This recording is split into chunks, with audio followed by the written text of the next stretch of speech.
on, everybody? It's JetsCentral coming back with another video, and in this one I wanted to dive into a topic that I just find extremely fascinating. Okay, and really over the past few days it's been picking up a lot of steam.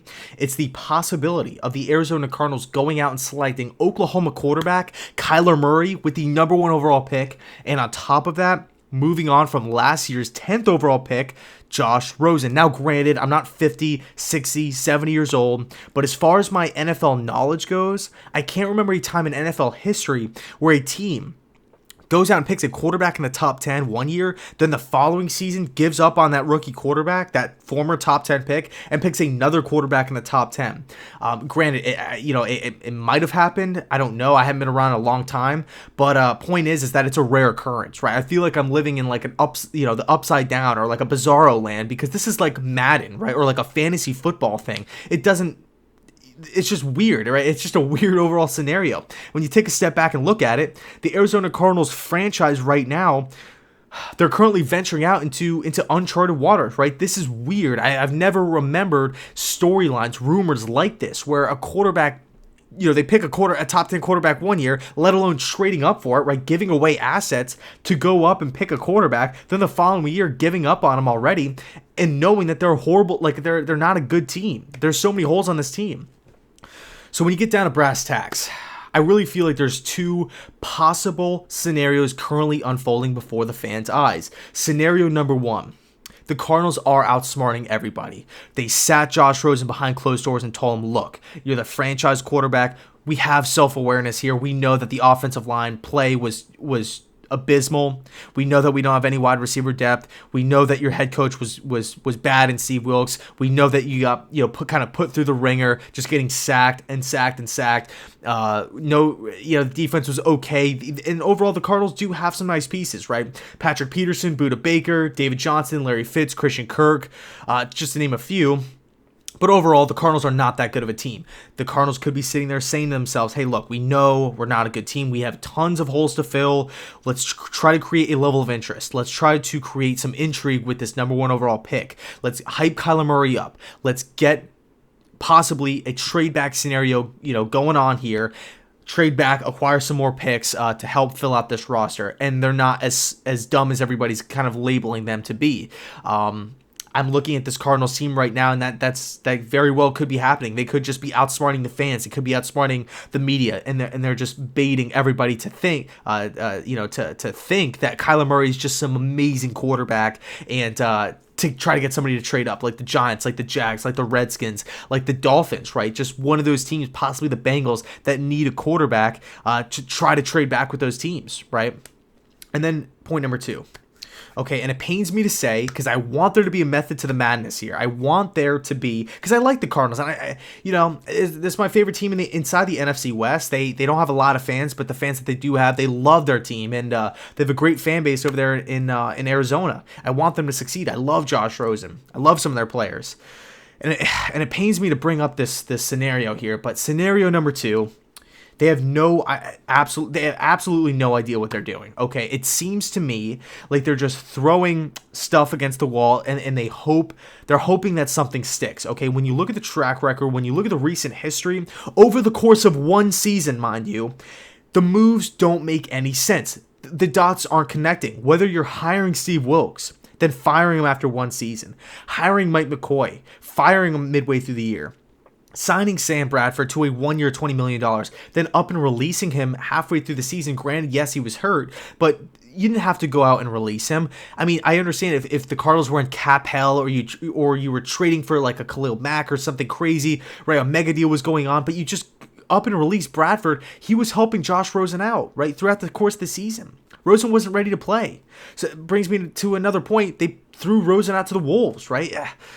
He wasn't ready to play, and behind that offensive line, with the current Cardinals team, what did you want Josh Rosen to do? Win the NFC West?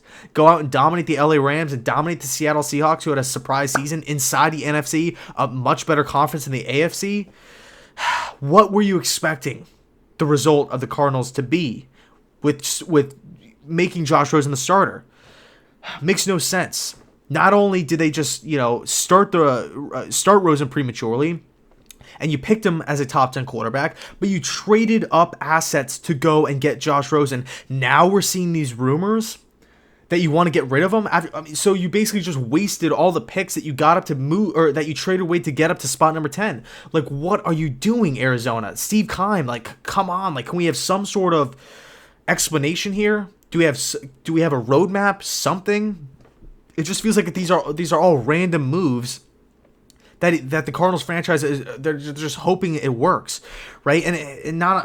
And there's so many more, other things that kind of rub me the wrong way, like not using David Johnson effectively. Yes, he was coming off a huge wrist injury that kept him out the whole previous season. But when you look at David Johnson, right next to Larry Fitzgerald on offense, he's the best player on the team, and they did not use him in the right way. Another thing, when they fired Mike McCoy halfway through the year, I mean, everybody makes the argument with a rookie quarterback, including myself. First want to say it. With a rookie quarterback, you want that quarterback to be, that transition to be as seamless as possible. You want his first season to kind of grow physically, grow mentally, understand the ways of football, right? Understand home, when you play a home game, what are your rituals? Playing away, getting a taste of every kind of NFL franchise. How do the division rivals play? Long story short, understand how the NFL works. It's a hard thing to do when there's a revolving door at the head coach, when there's a revolving door with the offenses, with offensive coordinators and whatnot. Firing Mike McCoy, yes, the offense was not working, but firing Mike McCoy with a rookie quarterback, I mean, really, it just comes down to, what did you want Rosen to do? Were you expecting him to go out and win 11 games? I mean, it's just not realistic. It's just not. We live just not in the realm of possibilities, okay?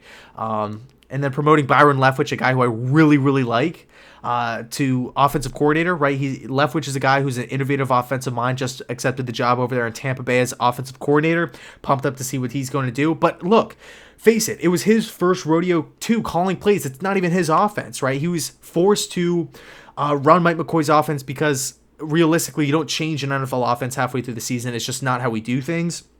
Not how the NFL does things. So when you look at Byron Leftwich, yeah, he did a nice job. Under Leftwich guidance and tutelage, Rosen looked better with him. And it seemed to me as the weeks went on, Rosen looked a little bit better. And Josh Rosen flashed. I mean, a lot of people look at the numbers on paper, and same could be said with Josh Allen from Buffalo. But when you actually watch the games, right? When you watch the games, Rosen and Allen both flash. They had signs of brilliance, right? Josh Rosen specifically, I mean, he had a few nice 2-minute drills, right? He had good games against the 49ers. He got a win up in Lambeau against Green Bay, against Aaron Rodgers. Cold as hell, right? Everybody's, saying, oh, Josh Rosen, he's too frail. He's thin-framed. Arizona, a dome team that plays out west. What do they know about the cold? They go up to Lambeau Field, when, in a snowstorm, and beat Green Bay. Green Bay was great at home last season, okay? So Arizona, Josh Rosen, he had moments, and of course he struggled some games, right? Like that game against Denver, like the game, I believe, against Chicago, when they threw him in, in the fourth quarter and just said, go win us the game. So bottom line is this.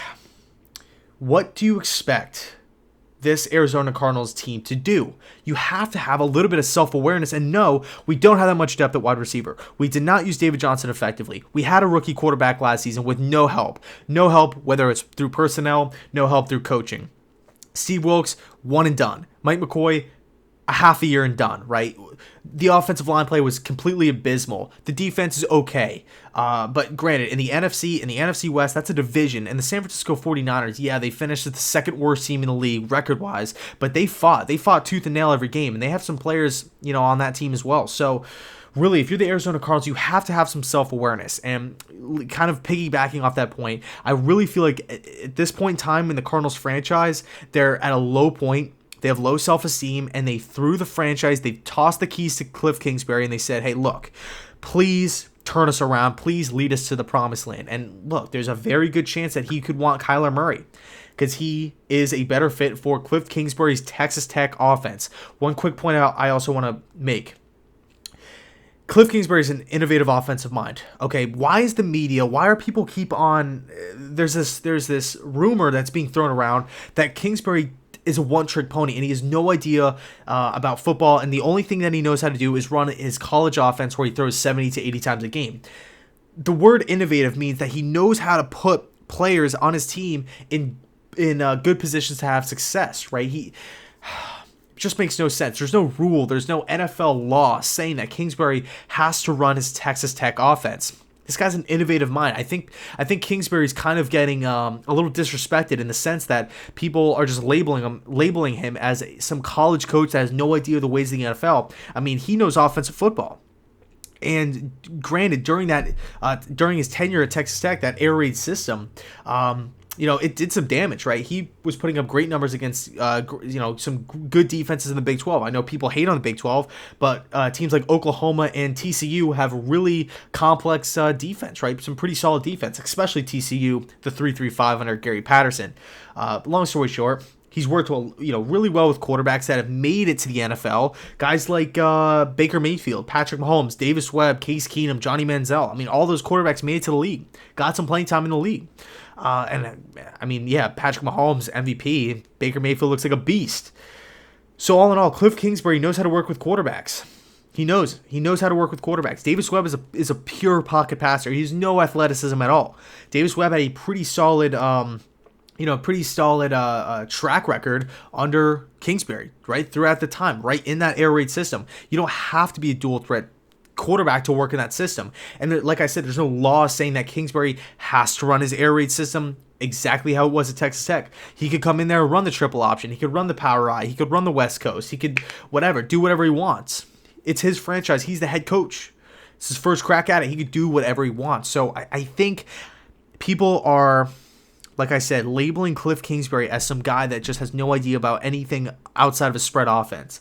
I think if Kliff Kingsbury is smart and he has self-awareness, they can look at this Cardinals offense and they could sit there and say, hey, look, we have a lot of holes on this team. Drafting Kyler Murray would be great because he'd be a better fit for my offense, yes, but in a more realistic sense, in a more realistic world, we could trade this pick back. We could accumulate a ton of picks to help this offensive line, to help the wide receiving core, to help the defense, the linebacking core, the defensive line, to get this team up to a competitive level. Kyler Murray, and look, I'm not anti-Kyler Murray. I think he's actually going to shock some people. Traditional dual threat quarterback. I don't want to label him as a pocket passer. He can't hurt you from the pocket. He can hurt you with his legs. He's not a running quarterback. He's not a pocket passer. He's in the middle. He's a dual threat quarterback. He's a thrower first, though, then a runner, which I really, really like. But yes, there are some red flags. His size, his height, his weight. He hasn't had a lot of playing time. He had this one season under Oklahoma, Lincoln Riley, head coach of Oklahoma, did a bunch of great things, won the Heisman. He had the one season back his freshman year at Texas A&M where he got some playing time, coming in as a true freshman, 5-star out of Texas under Kevin Sumlin. But long story short, I think, if the Cardinals do draft Kyler Murray, they could very well double or triple their win total. But the point is that you can be looking at this number one pick, auctioning it off, and trying to get a haul back for, trying to sell this pick to maybe a team like the Dolphins, the Bengals, the Giants, the Jags, the Redskins, right? One of these teams that desperately need a quarterback. You could sell this pick back, right? Or sell it off, trade back, get a ton of picks, and start to rebuild this roster. And you can win games with Josh Rosen. I think it would be a mistake to move on from Rosen. Wherever Rosen ends up, whether it's Washington, because I think Foles is going to go to Jacksonville, whether it's the Giants, I really don't want him to go to the Patriots, and I really do not want him to go to the Dolphins, right? Josh Rosen, if you give him time, if you give him a suitable team, he is going to be a beast. I'm fully on board with Josh Rosen. I think the Cardinals should keep him, and but it's going to be interesting right now. And with the way everything's kind of unfolding, it's looking like Kyler Murray is going to be the number one overall pick, and that's just it's just completely fascinating, right? There's endless rumors, countless storylines with this current scenario. So let me know, and I know I rambled on 14 minutes, a longer video, and I appreciate all you guys that stuck around. You guys are the best. You guys are true diehard fans of football here. I guess I'll end it there. But anyway, thanks so much for watching. I really appreciate you guys sticking around this long video, and as always, go Jets.